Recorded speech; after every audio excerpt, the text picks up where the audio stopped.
Los Angeles is not just moving pieces around. This offense is changing who it wants to be, and that puts pressure on everybody in the building. Mike McDaniel steps in with behind-the-scenes signals, heavier personnel packages, inside speed, one explosive market rumor, a careful plan for Ladd McConkey, and Justin Herbert entering a progression that could have this team starting the season in full attack mode. If you feel like 2026 has to be proof, not just another promise, drop a like right now because today's message is coming in hot. This is where a lot of people are going to skim past it like it is some boring spreadsheet detail, but it is not. When ESPN's Matt Bowen breaks down the league's most used offensive personnel groupings, and the Chargers keep showing up again and again, that is not random noise. That is a clue. That feels like real movement inside the building. Because signing players is one thing, building a whole offense that forces defenses to guess before the snap, that is a different animal. With Mike McDaniel coming in as the new offensive coordinator, the whole game could become personnel, variation, conflict, and mental punishment. The 21 package, with 2 running backs, 1 tight end, and 2 wide receivers,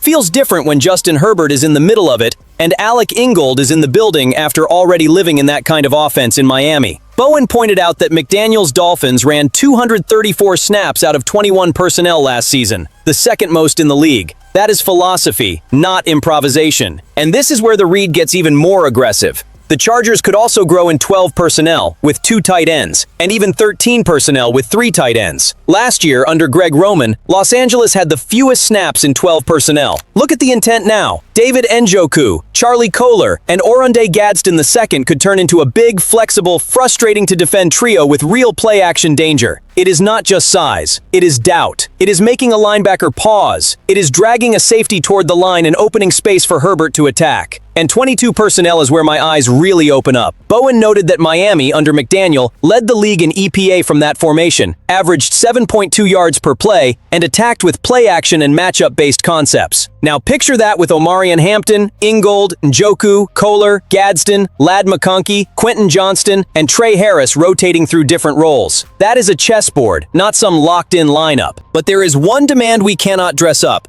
The offensive line has to come together. Expensive toys do not matter if Herbert is moving before the read even has time to develop. Still, the signal is strong. The Chargers look like they are building an offense that does not ask for permission. It forces choices, forces mistakes, and could finally turn all that potential into heavy production. Now hold on, because when a name like Stefon Diggs starts getting connected to the Chargers, even as a rumor, the temperature in the room changes. This is not one of those random conversations you throw away after 5 seconds. This is one of those possibilities that makes too much sense to ignore, especially because Los Angeles is clearly trying to speed up the offense, give Justin Herbert cleaner answers, and stop relying on hope that everything somehow magically clicks. Diggs was released by the Patriots in March. He is on the market, and the NFL's conduct review closed without any league discipline. That removes a huge weight from the public conversation. And on the field, come on, 85 catches, 1,013 yards, and 4 touchdowns in 2025 is not the resume of a finished player. That is production. Maybe he is not the absolute peak version of Diggs anymore, the weekly nightmare who ripped secondaries apart, but he is still polished, technical, competitive, and smart enough as a route runner to change a third down. That is where the Chargers angle gets dangerous. Los Angeles would not need to sell Diggs as the franchise savior. That is the part too many people miss. He could come in as a veteran weapon with immediate impact, maybe on a 1-year incentive-heavy deal, lifting the ceiling while Ladd McConkey, Quentin Johnston, Trey Harris, and the rest of the group continue developing. That does not block the future. It buys presence, savvy, and execution right now. Think about what Mike McDaniel wants to do. Rhythm, YAC. Separation created by design, the ball coming out on time, receivers attacking space before the defense can even breathe. In that context, Diggs would not just be another famous name on the roster. He would be a piece that understands leverage, knows how to sell routes, knows how to work inside, and can become that grown man answer when the offense needs a clean conversion, not a miracle. The AFC is not sitting around waiting for anybody to mature slowly. Herbert is in his physical prime, the offense is being rebuilt, and the Chargers need to stop acting like aggression is some kind of luxury. Sometimes the smart play is exactly that, a short, intense, calculated swing. If Diggs accepts the right role at the right price, this rumor deserves to be treated like a real opportunity to add more bite to this offense. And in the middle of all that excitement, one update comes in and makes the fan base freeze for a second. Ladd McConkey had not been fully participating in team drills during part of the OTAs that were open to the media. I understand the instant reaction. When the guy who could be one of the most dangerous pieces in Mike McDaniel's offense is limited, Chargers fans immediately think, great, here comes a problem before the season even starts. But this read needs to be firm, not frantic. Jim Harbaugh said McConkey was working through something and would take part in individual drills. Then Ladd gave a little more light on the situation himself.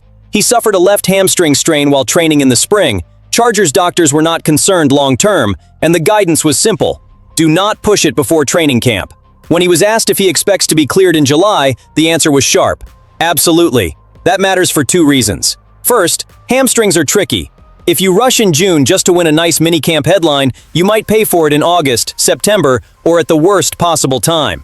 Second, McConkey is not a side piece in this offense. He could be the speed button inside, the receiver who separates quickly, breaks short angles, turns timing throws into explosive gains, and gives Herbert a clean answer against pressure. There is another detail that makes me less alarmed. He is physically there, doing some level of individual work, absorbing the installation, living inside the rhythm of the new system. That does not feel like a player cut off from the plan. That feels like a player being protected so he is ready when the real contact starts. Harbaugh also said he expects McConkey to potentially have the best year of his career. That does not come out of nowhere. If Rashawn Slater and Joe Alt are also tracking toward being cleared for training camp, and Ladd returns fully ready, then the offense starts gaining real shape, protection, timing, speed, and design. I want to feel the temperature of the Bolt Nation on this one. Are you calm about this cautious approach in June? Or does that hamstring already have you worried for July? For me, if the plan is to protect McConkey so he can explode in McDaniel's system, I am good with it. But in Los Angeles, nobody has patience for empty promises. He has to be ready when the ball starts flying. And that brings us to the center of gravity in all of this, Justin Herbert. Because none of the 21, 12, or 13 packages matter. No possible veteran market move matters. No protected McConkey plan matters. No new tight ends, new fullback, or more athletic offensive line matters if the quarterback is not being prepared to operate this offense in detail. And from what came out of mandatory minicamp, the progression is getting serious. During OTAs, Herbert went through media open workouts without throwing the ball, focusing instead on footwork and timing in Mike McDaniel's scheme. A lot of people sprinted straight to the alarm button, but the stronger read always felt different. This looked like installation, not panic, recalibration. McDaniel is not just handing Herbert the playbook and saying, go fix it with your arm like always. He is trying to change the mechanics of the operation. According to Chris Rim, Jim Harbaugh said Herbert will throw every day this week. That is progress. That is the next step in the plan. Harbaugh talked about a progression toward training camp, toward the first game, and toward the entire season. I like that language because it shows the Chargers are not treating June like camera theater. They are building a climb. Herbert knows coordinator changes. McDaniel will be his 5th offensive coordinator in 7 NFL seasons. That is wild all by itself. A quarterback at this level should have stability, not constant reinvention. But if this reinvention finally gives him quick answers, yak,